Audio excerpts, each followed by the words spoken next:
ETF index mutual funds నేర్చుకుని stock మార్కెట్లో రాణించాలనుకుంటున్నారా? వెంటనే ఈ నెంబర్కి కాల్ చేయండి.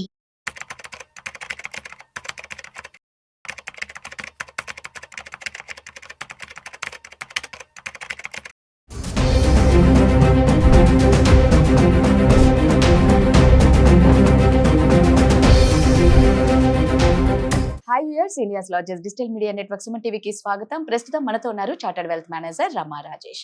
సో ఈరోజు గోల్డ్ రేట్ ఎలా ఉంది, ఈ టైంలో ఇన్వెస్ట్మెంట్ ఎలా పెట్టాలి అనేది రమణ అడిగి తెలుసుకుందాం. నమస్తే రమా. నమస్తే రాధా. సో ఈ రోజు గోల్డ్ రేట్ ఎలా ఉంది, తగ్గింది అని వింటున్నాము. అయితే ఇన్వెస్ట్మెంట్ చేయాలి అంటే ఇది కరెక్ట్ టైమా? ఒకవేళ ఇది కరెక్ట్ టైం అయితే ఎలా పెట్టాలి? డెఫినెట్లీ అసలు ఈ మధ్యకాలంలో చూసుకుంటే రోజు పెరగడం ఒక రోజు తగ్గడం జరుగుతూనే ఉంది.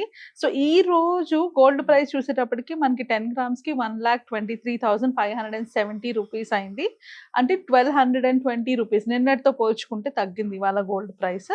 సో బట్ అది మళ్ళీ పెరుగుతుందా తగ్గుతుందా అంటే చెప్పలేం. రోజుకి వచ్చే అప్డేట్స్ బట్టి, అంటే గ్లోబల్ ఇంపాక్ట్ బాగా ఉంటుంది గోల్డ్ ప్రైస్ మీద. సో దాన్ని బట్టి చూసుకుంటే మనకి ఫ్యూచర్ లో పెరగచ్చు తగ్గచ్చు. ఎందుకంటే ఇప్పుడు మనకైతే ఎలాంటి క్లారిటీ లేదు అది పెరుగుతుందా తగ్గుతుందా అనేసి. మల్టిపుల్ రీజన్స్ ఉన్నాయి వాటికి. బయటనున్న రిసెషన్ కానీ, లేకపోతే ట్రంప్ గారు తీసుకున్న డెసిషన్స్ కానీ, చైనావి, ఇవన్నీ చాలా కలిపి ఈ ప్రాబ్లమ్స్ అయితే ఉన్నాయి. బట్ మోస్ట్ ఇంపార్టెంట్లీ అందరూ, అంటే నువ్వే కాదు, చాలా మంది నా క్లయింట్స్ కూడా, మేడం గోల్డ్ లో ఇన్వెస్ట్ చేయాలనుకుంటున్నాను, ఇప్పుడు చేయాలా వద్దా, పెరుగుతుంది తగ్గుతుంది కదా, ఇన్వెస్ట్ చేయొచ్చా? బికాస్ పెరిగి తగ్గి చూడడం వల్ల వాళ్ళకి ఏమనిపిస్తుంది అంటే ఇప్పుడు ఇన్వెస్ట్ చేసి వెంటనే నేను ఎగ్జిట్ అయితే ఎంతో కొంత ప్రాఫిట్ తెచ్చుకోగలను అన్నట్టు అనుకుంటున్నారు. బట్ ట్రస్ట్ మీ, అది మన చేతిలో లేదు. ఎందుకంటే అవి అట్లీస్ట్ మనం ట్రెండ్స్ ప్రకారంగా చూసుకున్న ఈరోజు పెరుగుతుంది రేపు తగ్గుతుంది అన్నట్టుగా కూడా లేదు. సో షార్ట్ టర్మ్ లో గోల్డ్ ఇన్వెస్ట్మెంట్ చేసుకోవాలి అంటే కనుక the best way to do is, ఎప్పుడైతే తగ్గుతుందో అప్పుడు ఎంతో కొంత అమౌంట్ ఇన్వెస్ట్ చేసుకోవడం, అంతేగాని ఒకేసారి తీసుకోవడం పెట్టుకోవడం కాదు. అట్లీస్ట్ ఆ హోల్డింగ్ పీరియడ్ కూడా మినిమం 1 year పాటు ఉంచుకుంటే ఎంతో కొంత ప్రాఫిట్ కనిపిస్తుంది. సింగిల్ టైంలోనే మనం ఇన్వెస్ట్ చేసి ఎగ్జిట్ అవ్వడం లాంటివి చేస్తే కనుక లాసెస్ చూస్తాము. సో ట్రేడింగ్ చేయొద్దు గోల్డ్తో. Gold is not a trading element at all. Gold investment purpose. And ఇంకా కరెక్ట్గా చెప్పాలంటే గోల్డ్ మనకి వెల్త్ స్టెబిలైజర్. అంటే ఏంటంటే మనకి ఎక్సలెంట్గా మనకి ఇది అవ్వదు, అంటే గ్రోత్ ఉండదు. అంటే లాస్ట్ 2 years అయితే ఎక్స్ట్రాడినరీగా ఉన్నది కానీ, బట్ మనకి గోల్డ్లో హిస్టారికల్గా గోల్డ్ మనం ఎప్పుడు చూసుకున్నా కూడా, నేను 45 years డేటా పట్టుకొని చెప్తున్నాను, ఈ 45 yearsలోని గోల్డ్ 27 years పెరిగింది. 18 years అది పెరగలేదు, సైడ్ వేస్లో ఉంది. ఓన్లీ 1 year మాత్రమే గోల్డ్ నెగిటివ్ రిటర్న్స్ ఇచ్చింది. సో ఇలా చూసుకుంటే గోల్డ్ ఈజ్ వెరీ గుడ్. అంటే ఆ పాయింట్ ఆఫ్ వ్యూ చూసుకుంటే మనకి స్టాక్ మార్కెట్ అయినా ఎవ్రీ 3 years కి 4 years కి ఒకసారి పడడం పెరగడం జరుగుతుంది. కానీ గోల్డ్ లో మాత్రం 27 years, అంటే కంటిన్యూస్ గా 27 years అని చెప్పను, మధ్యలో అంటే ఏమైనా బబుల్స్ వచ్చినప్పుడు అట్లాంటప్పుడు పడిన తర్వాత పెరగడం మాత్రం 27 years పాటు పెరిగింది లాస్ట్ 45 years డేటాలో. బట్ ఇక్కడ మనం మైండ్ లో పెట్టుకోవాల్సింది ఏంటంటే, అది ఎప్పుడైతే పెరగలేదో అప్పుడు స్టాగ్నెంట్ గా ఉండిపోయింది, కంటిన్యూస్లీ స్టాగ్నెంట్ గా ఉండిపోయింది. అందుకే ఇప్పటికీ మనం గోల్డ్ ఓవరాల్ గా ఎంత రిటర్న్ ఇచ్చింది అని చూసుకుంటే 10 to 11% రిటర్న్ ఇచ్చింది.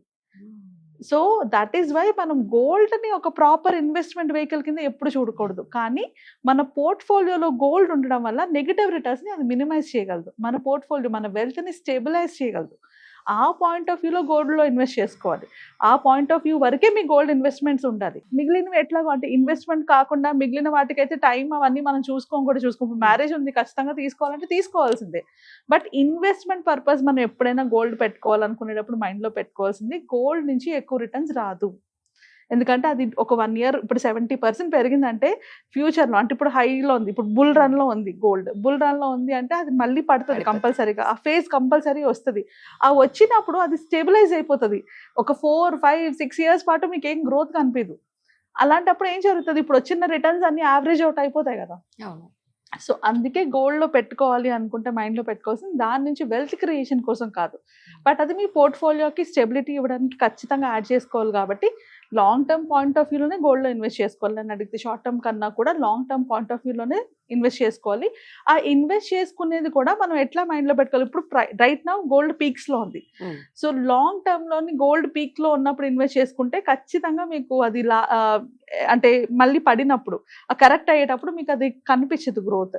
So long term point of వ్యూలో కనుక ఇన్వెస్ట్ చేయాల్సి వస్తే గోల్డ్ లో ఇన్వెస్ట్ చేయకుండా ఉండడమే బెటర్. బెటర్. బికాస్ ఇది హైలో ఉంది, పీక్స్ లో ఉంది. కాదు నేను షార్ట్ టర్మ్ కోసం అంటే 2-3 years అనుకుంటున్నాను అంటే ద బెస్ట్ వే ఏంటి అంటే 2-3 years కోసం ఇన్వెస్ట్ చేసుకునేటప్పుడు ఇలా రోజుకు ఒక అప్డేట్ వస్తుంది కదా, ఈ రోజు మార్కెట్ లో పడింది, రేపు పెరుగుతుంది, అలాంటప్పుడు కొంచెం కొంచెం తీసి పెట్టుకోండి. ఓకే. ఆర్ ఇంకా కరెక్ట్ గా చెప్పాలంటే లాంగ్ టర్మ్ కోసం కూడా కావాలి అనుకుంటే రెండిటికి బెస్ట్ ఆప్షన్ ఎస్ఐపిలో చేసుకోండి. ఇప్పుడు మ్యూచువల్ ఫండ్స్ అయినా ఈటీఎఫ్స్ అయినా ఎస్ఐపిలో ఇన్వెస్ట్ చేసుకోవచ్చు గోల్డ్ లోని. సో ఎస్ఐపి ద్వారా చేసుకుంటే ఇర్రెస్పెక్టివ్ మీకు పెరుగుతుందా పడుతుందా అంత పక్కన పెట్టి మీకు స్టడీ గ్రోత్ అయితే దాంట్లో ఉంటుంది. ఓకే. సో అలాగైనా ప్లాన్ చేసుకొని మనం గోల్డ్ లో ఇన్వెస్ట్మెంట్ చేసుకోవచ్చు. బట్ మైండ్ లో పెట్టుకోవాల్సింది ఏంటంటే గోల్డ్ మనకి ఎక్కువ వెల్త్ అయితే క్రియేట్ చేయొచ్చు, but it gives you a good amount of coverage. అంటే మీకు మిగిలిన పోర్ట్ఫోలియో నెగిటివ్ గా ఉన్నప్పుడు ఇది కాపాడుతుంది, మీ ఓవరాల్ పోర్ట్ఫోలియోని బ్యాలెన్స్ అయితే చేస్తుంది.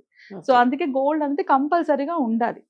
Same with silver also, silver కి పెరిగే ఛాన్సెస్ ఉన్నాయి ఇంకా. సో ఇన్వెస్ట్ చేసుకోవాలి అనుకుంటే ఈటీఎఫ్స్ లో కానీ మ్యూచువల్ ఫండ్స్ లో కానీ సిల్వర్ ని కూడా ఇన్వెస్ట్ చేసుకోవచ్చు ఖచ్చితంగా. బట్ ఇన్ లంసమ్ అంటే లంసమ్ డిప్స్ అంటారు, అంటే పడుతున్నప్పుడు ఇన్వెస్ట్ చేసుకుంటూ వెళ్ళడం. లేదా నాకు అలా తెలీదు, నేను అలా చూసుకోలేను అనుకుంటే మంత్లీ ఎస్ఐపిలా చేసుకోండి, దాన్ని కూడా యాడ్ చేసుకోండి. But both should be for long term. At least ఒక 4-5 years పాటు హోల్డ్ చేయగలిగినప్పుడు మంచిగా రిటర్న్స్ వస్తాయి. అదే షార్ట్ టర్మ్ లో చేసుకోవాలంటే ఎస్ఐపి కన్నా డిప్స్ బెటర్. అంటే పడుతున్నప్పుడు ఇన్వెస్ట్ చేసుకోవడం అండ్ అలా ఒక 1 year పాటు ఉంచి మళ్ళీ ఎప్పుడు హైగా పెరుగుతున్నప్పుడు ఎగ్జిట్ అవ్వడం, అలా చేసుకుంటే okay. At least short term point of వ్యూలో కూడా ఓకే. బట్ అలా కాకుండా ఎట్ ఏ టైం కనుక ఇన్వెస్ట్ చేస్తే డెఫినెట్లీ మనకి ఇది ఆల్ టైమ్ హై ఉంది కాబట్టి మీకు తర్వాత రిటర్న్స్ కనిపించకపోవచ్చు. బట్ అంటే నువ్వు అన్నట్టు ట్రేడింగ్ లాగా మాత్రం చూడొద్దు. ఎస్, చక్కగా మైండ్ లో పెట్టుకోండి. ట్రేడింగ్ లాగా చూడొద్దు. లాంగ్ టర్మ్ అయితే మాత్రం రమ చెప్పినట్టు గోల్డ్ లో కానీ సిల్వర్ లో కానీ పెట్టుకోవచ్చు, ఎస్ఐపిలో ఎస్ఐపిలో. సో మీకు ఇంకేమైనా డౌట్స్ ఉన్నా మీకు అంటే తను చార్టర్డ్ వెల్త్ మేనేజర్ కాబట్టి మీకు ఎలాంటి డౌట్స్ ఉన్నా కూడా రమని డైరెక్ట్ మీరు కాంటాక్ట్ అవ్వచ్చు. Thank you Rama. Thank you.